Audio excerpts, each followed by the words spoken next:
And welcome everybody to the 20th of March 2020. This is Andrew Horowitz. Hi there. How you doing? Hope everybody's doing pretty well. It is obviously the latter part of the week where we've seen the worst week possible, but we'll get into that in a moment. This is all about trading today. We're going to talk about the TriggerCharts indicators. We're going to talk about some setups and how you as a trader, quite frankly, should be doing pretty darn well right now if you're following some basic rules and disciplines. Because what we're seeing in the markets is obviously something that for most of us, and probably for you too, that you've never seen before in terms of the velocity of the move. Before we do that, I want to mention this is for educational purposes only. It is not an offer to buy or a solicitation to sell any security at all. And of course, this is not to be considered a recommendation. Even if we review any of the stocks that you have asked us to do, or if we look at the stocks and futures and commodities or ETFs, whatever it is we look at, just for educational purposes. So everybody understands that. We can get into the discussion today, and there's a lot to talk about. I'm 55 today. I'm going to be it's sheltering in place on my birthday, it seems. Not doing much, hopefully maybe getting some takeout. I guess that's the celebration that we can have right now. But obviously all of us are under an incredible amount of stress right now due to the fact that there's a lot of unknowns out there. So you're not alone. You're not, whatever you're feeling is not what other people aren't feeling as well. In other words, we're all in this together, seriously. So the fact is that when we look at what's going on with markets, pretty much reflecting that kind of uncertainty and that kind of panic, fear, and in particular, the issue of the unknown out there. Sure, we're going to see days that we're going to see amazing moves up. Then they break down midday, maybe move back higher, close at the top. We're going to see days that start out low, move up higher, close at the bottom, and everything in between. However, there is a lot of opportunities when it comes to trading and intraday and scalp trading right now. So you need to be on your toes, you need to be disciplined, you need to take your emotions, put them aside for a few minutes, trade within the ranges that are really appropriate for you. And I think that's the most important thing that I could bring up is the idea of trade sizing. Because if in fact you have, let's say, a stomach for a loss of a certain dollar, let's just say if you lose $500 on a trade, $1,000 on a trade, whatever your number is, it makes you feel a little bit anxious. Well, in this kind of market environment, what's happening is that you're going to see those levels, if you're using the same trade sizes that you used before, get breached on a regular basis.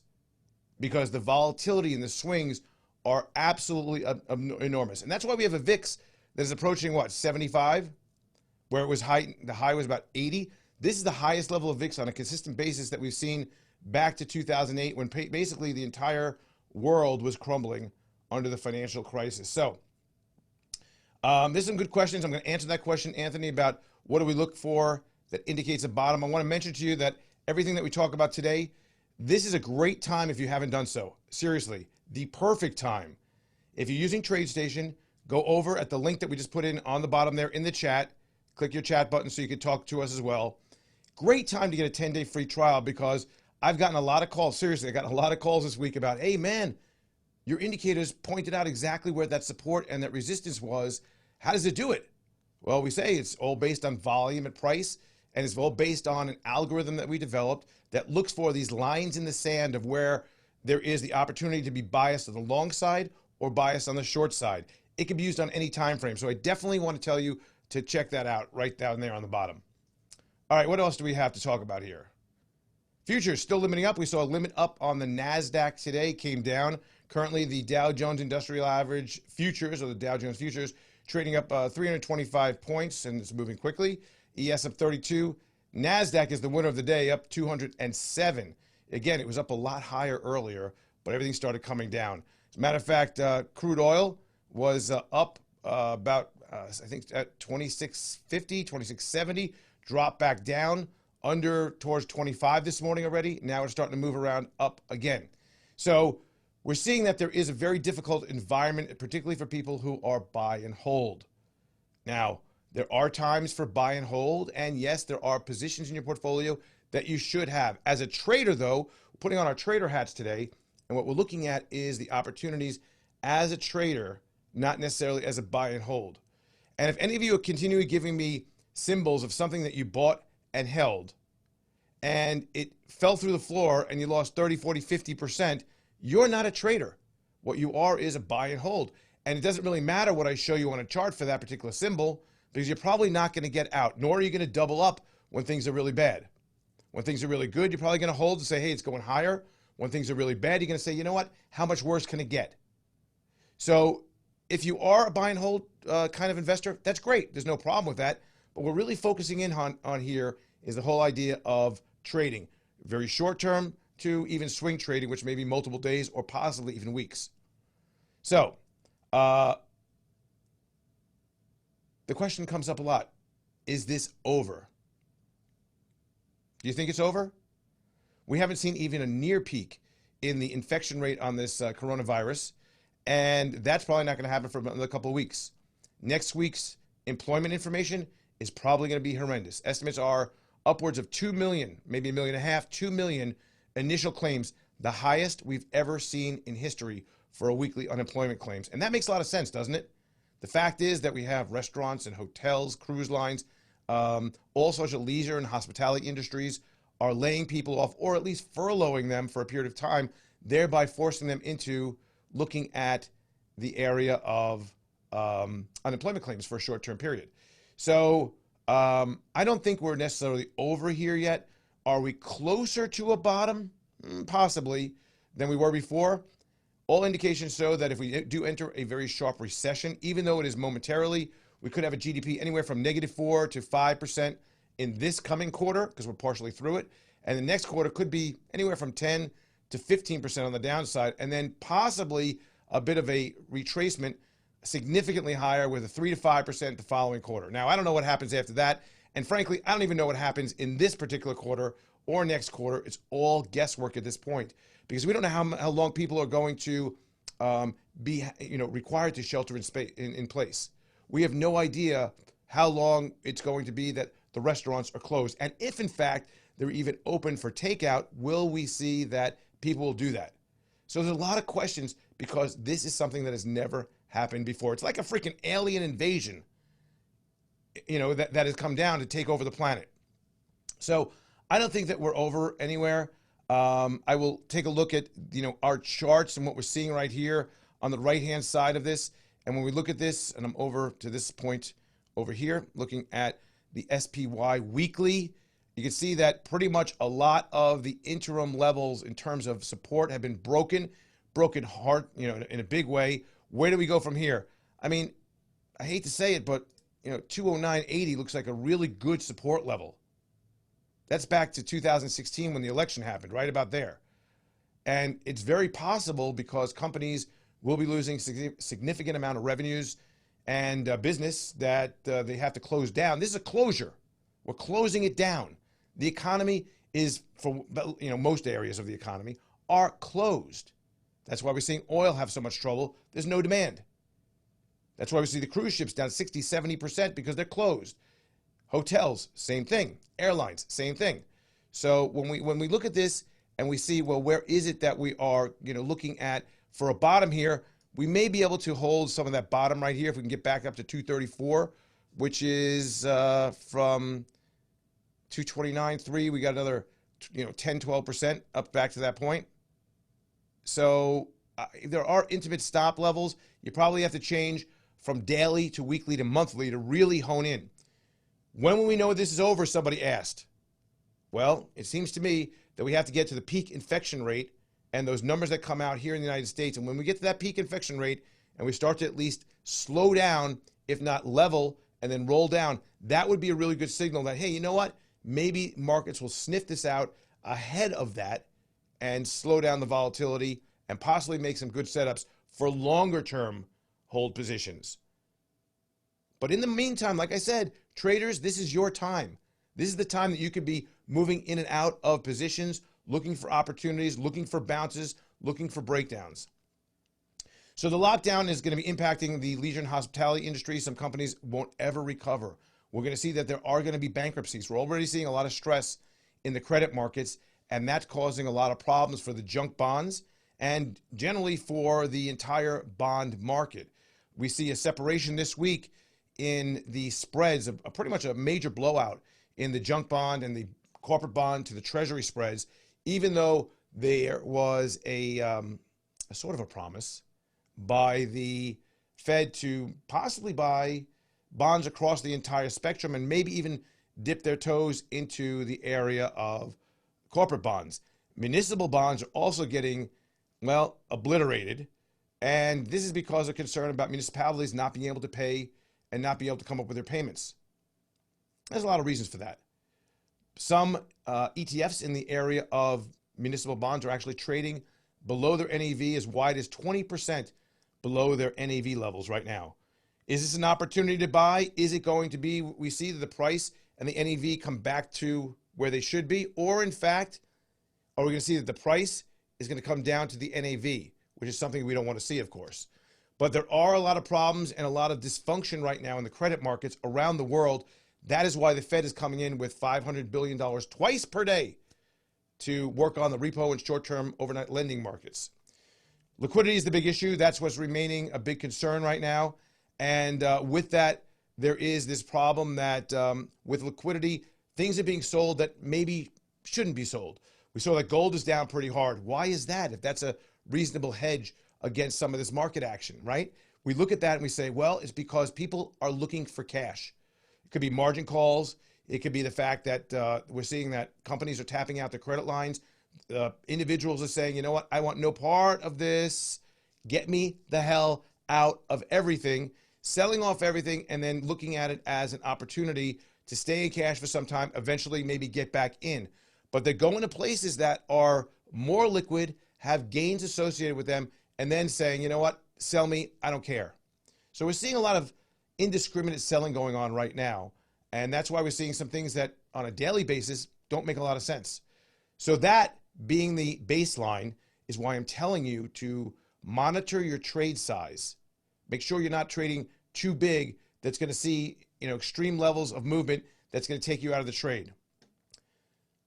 So we're seeing massive stimulus also on a fiscal and a monetary front, not only from here in the United States, but Japan, South Korea, Europe, the UK, everywhere around the world is pumping in a massive amount of money. What that does tell me is one thing, that somewhere when this is all over, there's going to be a real massive amount of liquidity that's been pushed in, and opportunity for this market to do some crazy moves to the upside as liquidity oftentimes flows into the markets.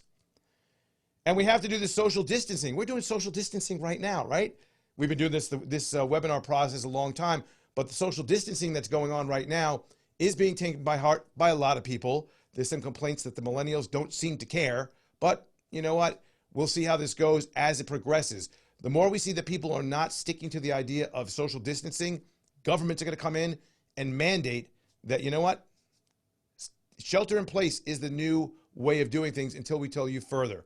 We're clearly in a 2-week period of unknowns. Of the only thing that we do know is that people and companies and retail are going to be shutting down through the end of the month at least, and possibly even a little bit longer. So keep that in mind. We're seeing the airlines, cruise lines, ticketing services, restaurants, all having a very tough time. Some places are starting to do pickup and even delivery. We'll get into some of that today. The PE right now on a fundamental basis is back to 14. PEG is -6. So we have a lot of other things. I want to get to some stocks here, but oil prices, we hit near mid-20s, low 20s, bounced back, had its best day ever yesterday after its worst day and worst week over last week. So oil is a big issue right now because it is a part of the economy and a bit of a tell. We're seeing it on the top here again, drop down 25.35, down 55 cents, another 2% move after that big move on the upside yesterday. Remember, it was a lot higher earlier today. Possibly we're going to see some strategic reserve buying by the Fed. So economic reports that you're going to see over the next week, we're going to have layoffs and furloughs really clogging up the system, freaking people out next Thursday. Already President Trump has said, you know what, before next Thursday, we do not want anybody releasing, any of the states releasing any of the employment information because we can't really exactly count that until we get it all together. Meaning, he doesn't want anybody to see this, how bad things are. We're going for an unemployment rate of 3.6 to, I don't know, 8 pretty quickly. We're going to see a really big number next month of people laid off, especially because we're talking about probably about April 5th. I think that's the number. Let's see. We're going to see the Friday. So the following Friday, not this Friday, but not the next Friday, but the Friday after that, I believe is going to be the unemployment claims number. We're going to see the unemployment rate. It's going to be pretty shocking. And again, it may not be long term because when things open back up, but there's still going to be a healing process that goes on in this whole thing. Next, we're going to be seeing new home sales, durable goods, the final GDP for Q4, what we saw, not including any of the information that we're knowing now, just a final number there. PCE prices, deflation is probably on the way in certain areas. I would think foods are going to start kicking up in price, and personal income and spending. There's some rumors, if you're worried about this, that, hey, the market's going to close. They may. We saw that in the Philippines, and if Philippines are any indication of what happens with the market close, they were closed for 2 days and opened up the next day 24% down. Now, I think some of the people in the know and in the area of the markets are going to say, you know what, we don't want that to happen. So what we're going to do is let markets function normally, as abnormally as they are functioning. We're going to look at gold miners and crude, look at Domino's Pizza, some other, we'll go jets and some cruise lines. How about we do that? Before we do that, let's look at something that I like to look at here, a couple things. Let's look at this, which is the key reversal indicator. We're getting some very significant signs of these magentas. I've never seen as many magentas going back in history as we saw recently. Those magentas are congregations of oversold levels that we calculate, and when you see the dots and the magentas, that's like a screaming, oh my gosh, we really got a problem here. We saw a lot of -6s. Never got to a -7 that I thought was interesting, not pinned down on an oversold basis, which we may have to see before it becomes a real buyable and holdable market condition. But when we look at this right here and we see that, obviously this downstroke has been obvious, and we're seeing that there's magentas, we're seeing a little bit of relief right now, moving back to a -3 from a -6, and that was that bounce that we saw yesterday, and that should resolve a little bit more, and we should get a little bit maybe more resolution before possibly another downstroke, but this trend is probably going to continue in the direction it's been continuing. That's what we see when we look at the key reversal indicator. It may not be as deep, may not be as problematic, but already we're seeing that the futures were up 600 points earlier this morning. Now they're only up 179 and fading into the open. So that's a problem. What else did I want to look at? There's something else I want to look at. I want to look at this. So this is the combination, two different charts here. So one thing that we see here on this particular chart is the Spearn indicator pinned down towards the bottom. We saw a pattern below the zero line, which is a complex pattern for the McClellan Oscillator. Oftentimes I like to see this peak out towards the bottom. One of the lowest readings we've seen in history was right about there. We're seeing the new highs and lows on a weekly basis are at five new highs. That's it. I mean, from a period only a few weeks ago, we were clipping out about 350 new highs on a weekly basis. This is starting to turn up a little bit. You see that little nub right there on the bottom, starting to move a little bit higher. And I think that we have to see that get off the bottom on a technical basis, and we need to see this McClellan, the breadth of the market, the advanced decliners, and a few other things that are calculated in here start moving up dramatically before we really get an all-clear signal. There's no reason, listen, there is no reason to race into the unknown. There may be a light at the end of the tunnel, but we don't know if that light right now is a big, bright sunshine smiling on my face, or it's a major train with its light coming barreling down to mow me down. We don't know right now. There's no reason to be a hero in this particular market condition. Trade lightly, trade smart, and use your indicators to give you really good levels that are within the levels that you should be looking at. All right, let's look at this. Some stocks to look at. A lot of people ask me about GDX. Why is gold going down? Well, we know why gold is going down, because people are looking for cash. Well, why is GDX moving around so dramatically? The reason is they're stocks, they're gold miners, and they don't know what the survival rate is, even if gold is up or down. Who's buying gold? So there's a lot of push and pull going on, but liquidity is the play. Things are being sold indiscriminately. Where are we with this? So this is a daily. You're looking at the 1740 level as a decent level, but you go back and there's just nothing to look at. Right now, the best thing is to probably look at your weekly time frames. and see where these levels are. Going back to 2016, that level, not the greatest level I've seen.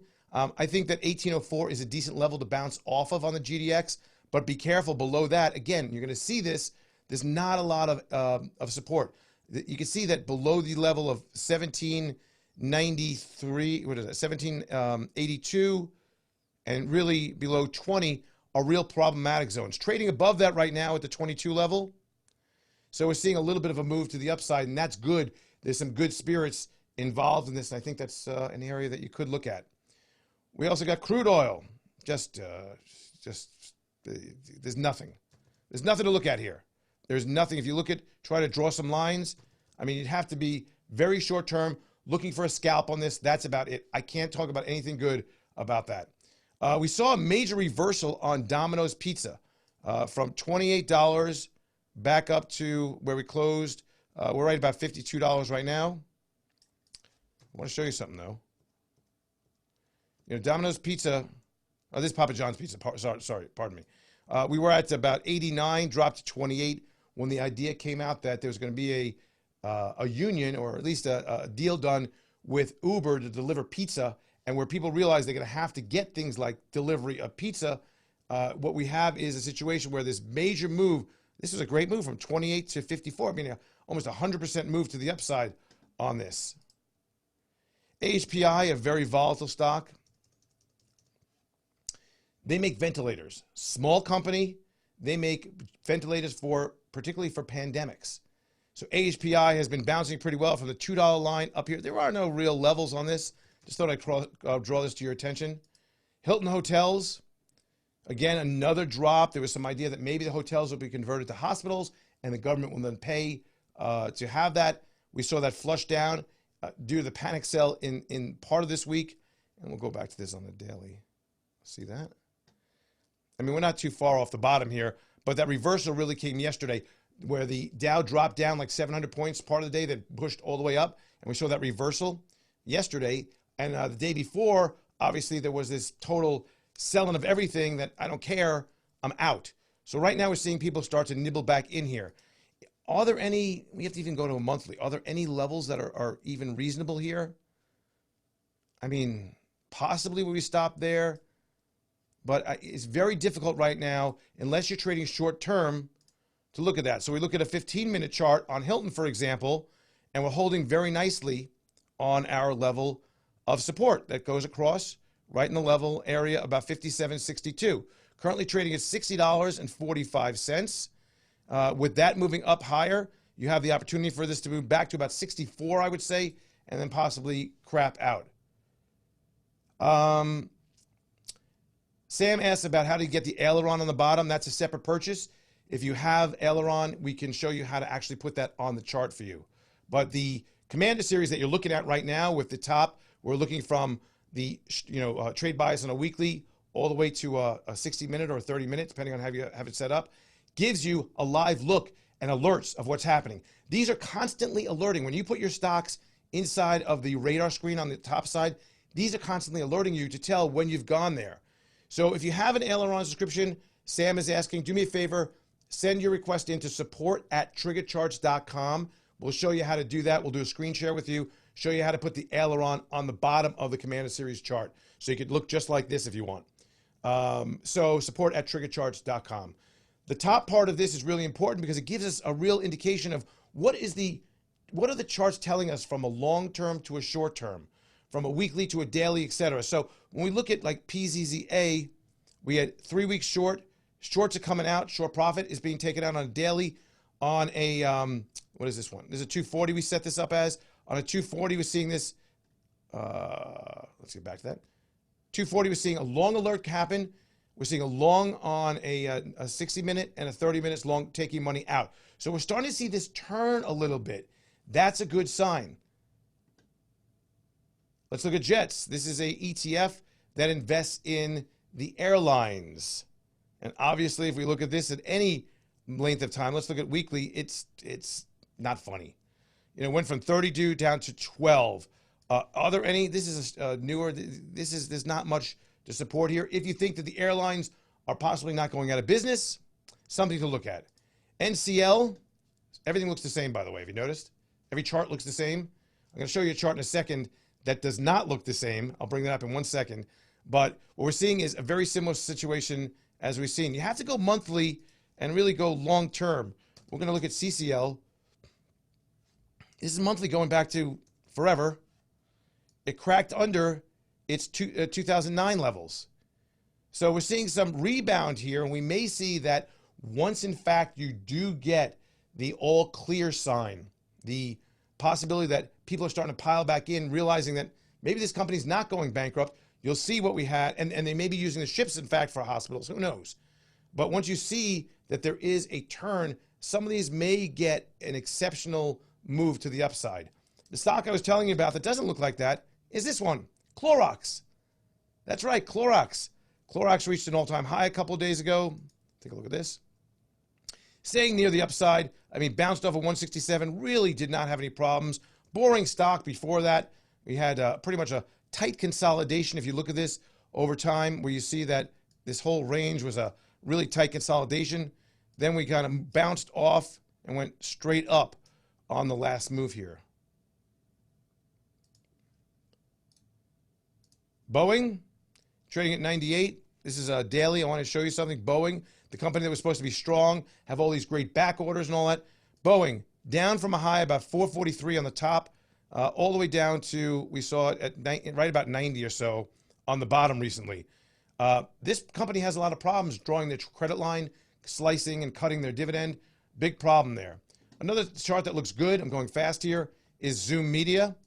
Zoom is up again today. We'll do this daily, reaching an all-time high overall. We see the aileron has been very positive for a while. That's really good. Since February, started to move up, broke out, gave you a couple of false signals here. Really not the best trading mechanism right now, because on a daily basis, I would like to see this a little shorter. Grubhub, up 3% today. Another stock that's kind of mired in its bottom, but the aileron is not showing us anything really good right here. And finally, DocuSign, another stay-at-home, don't touch, shelter-in-place kind of stock. Somebody asked about the Qs. I mean, the problem here is you have to go back and look at this on a really long-term basis. We did see that there's good support about 171 going back to the beginning of 2019. If we spread that out a little bit more, I would say, yes, that was a really good level and a nice bounce off that. You can see that we connect multiple lines together. And when you do that, and you see that right here, when we can move multiple lines together, and let's move it up at the top, put that on here. We got a short alert on the short term. This is from, remember, this is from yesterday, because they don't trade. We're not seeing really necessarily pre-markets right here. Once this opens, we'll see this. It's been short 6. This ain't a QQQ. So we're seeing that there's a short here, long profit, and this is because the market's not open yet. We're not getting this feed in right now. But there is a long profit that was made on a midterm, short on a daily. So that kind of, we're looking at weekly here. Let's look at daily. So we're still in the short zone. Called a short right about at about 182, where it is right now. The other problem you have right now is you have very wide altimeters. Look how wide these are. You have to pay attention to how wide they are, because that will tell you how much potential volatility you're going to have. That's a 219 to 195. Huge volatility right there. So do me a favor, go over to TriggerCharts, check out this. I think you'll be very happy. Anybody that does, in fact, subscribe will give you a 4-hour free online course. And, of course, we are here for support as well. Check out all this on TriggerCharts.com. And also, you can look over on the YouTube feed for TriggerCharts. All these videos that we have are there. A lot of training as well. In addition to that, all the training is available on the TriggerCharts.com website, and we have a lot of other training materials that are handouts, PDFs that you'll get with your subscription. Go over there, check it out. I'm sure you'll be really happy with it. I appreciate you. I'll see you again next week.